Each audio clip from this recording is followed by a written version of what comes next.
Ganda! This is it na talaga. Also, the president of Miss Grand International, Mr. Nawat Garcia. Once again, to all our media friends, palakpakan naman siya. Our queen deserves the warmest welcome this afternoon. Papa, Nawat!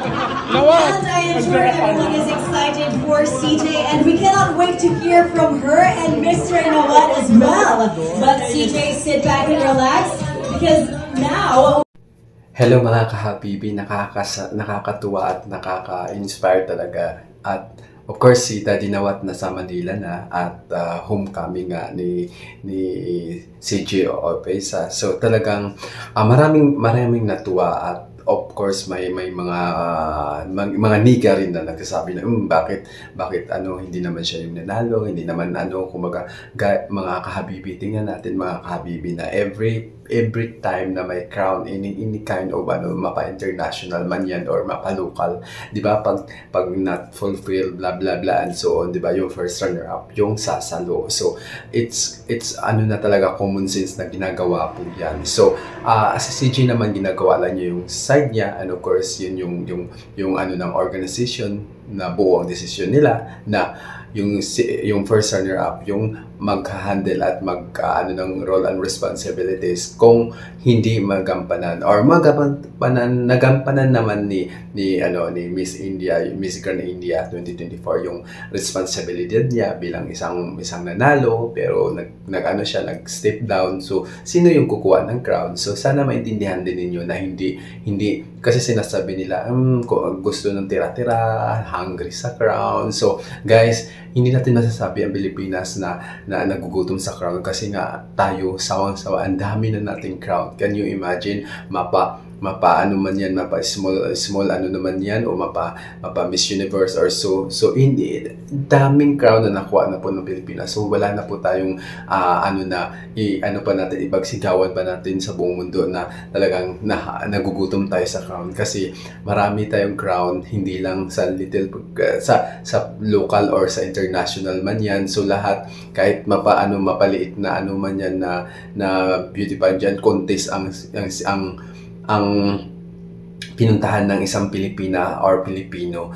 nananalo po tayo. So, sa mga naman natin, unawain na lang natin yung mga basher natin, kung yung kapitbahay natin may sinasabi na bla bla and so hindi mangyayari yung homecoming, ambitious daw, tapos nagugutom daw sa crown. Ang dami-dami nilang sinasabi, hayaan na lang natin sila kasi syempre, iniisip din nila na tayo parang nakuha na natin lahat, di ba? Miss World, Miss International, Miss Supranational, Miss Grand International kasi na-complete na natin yung chart. So dati talagang nag-i-aim tayo na manalo sa Miss Grand International at ito nga, di ba, nagjo-joke pa nga si CJ na Philippines, si Daddy Nawat nagsabi, Philippines, why so late? Tapos ngayon, si CJ nung nag-homecoming siya, nung tinanggap niya yung crown sa Thailand, di ba, sinabi niya ka Daddy Nawat, why too late? So, and of course, nakita din naman natin si Miss Grand International 2024, Miss India, na nagbigay din siya ng conference at that time na kinoronahan si Miss CG, Miss Philippines 2024, Miss Grand International Philippines 2024 sa Thailand. So talagang tinaon din niya, nagpa-conference din siya in India and to saying na nakasuporta din naman siya kay CG at unawaan niya yung sitwasyon at nag-hope lang din naman sa India na sana hindi daw niya ma-experience yung na-experience ni India. So, ako naman pero wala namang sama ng loob si Miss India kay CJ, kay Miss Philippines kasi ganun talaga. Dapat maunawaan natin ang isa't isa, dapat maunawaan natin yung sitwasyon, hindi porket tinanggap ni CJ. Diba? Kasi marami nagsasabi na tinanggap niya dahil nagugutom sa crown. Hindi po nagugutom ng crown ang Pilipinas dahil to those people who are watching right now, the Philippines doesn't make hungry about crown because as you can see, we have a lot of crowns.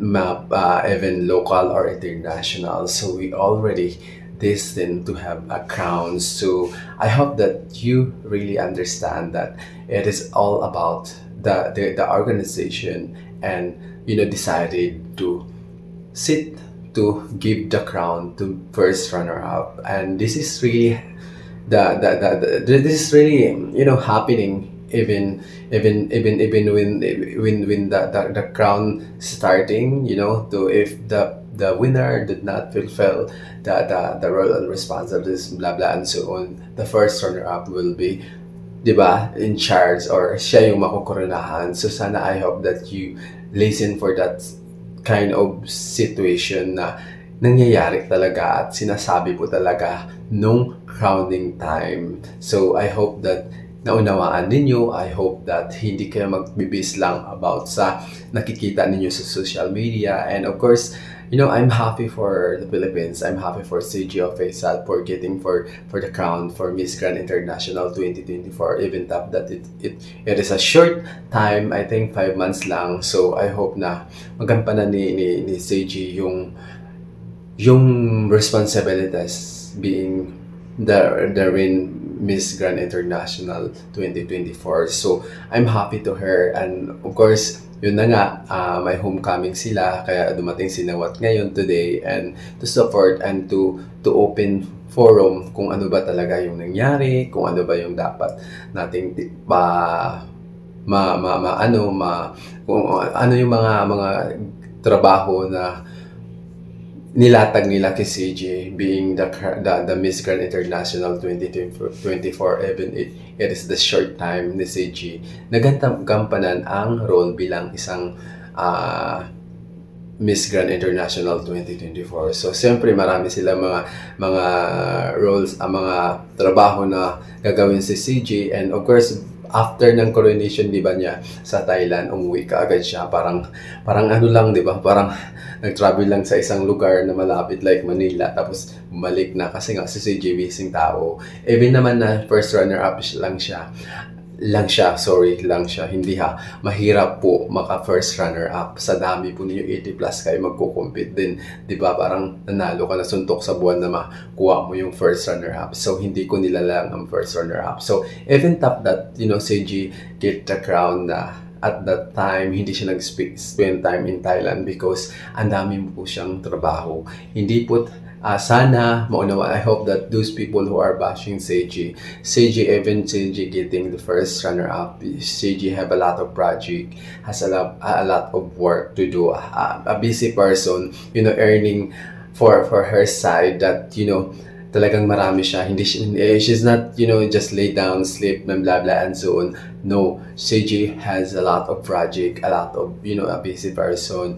She work hard for her family. So talagang ang daming achievement. There's a lot of achievements, Seiji. Even before that, she get the crown for Miss Grand International 2024. So I hope you guys are open your mind and open your eyes, make it wide na hindi po siya nagugutom sa crown. So yun lang, dapat love lang tayo, and of course supportan natin si CJ, and for the homecoming, sana guys supportan natin, manood po tayo at dumami yung viewers, and full support po tayo kay CJ, even top that it is a short time, 5 months. So sana sa ganung paraan supportan natin si CJ, supportan natin yung mga show niya, and of course ngayong homecoming niya, parang always naman pag may homecoming sa sa Mall of Asia. So sana sa mga hindi busy at sana sa mga available na nasa Pinas, sana supportahan natin, dumalo tayo, makisupport tayo, maki-join tayo, maki-full support tayo kasi CJ are really hardworking, and she did very very well for our country, for being the first Miss Grand International, getting the crown for Miss Grand International 2024. So please support CG, and please to those people who are not busy, please attend for the coronation time and for the parade. So thank you.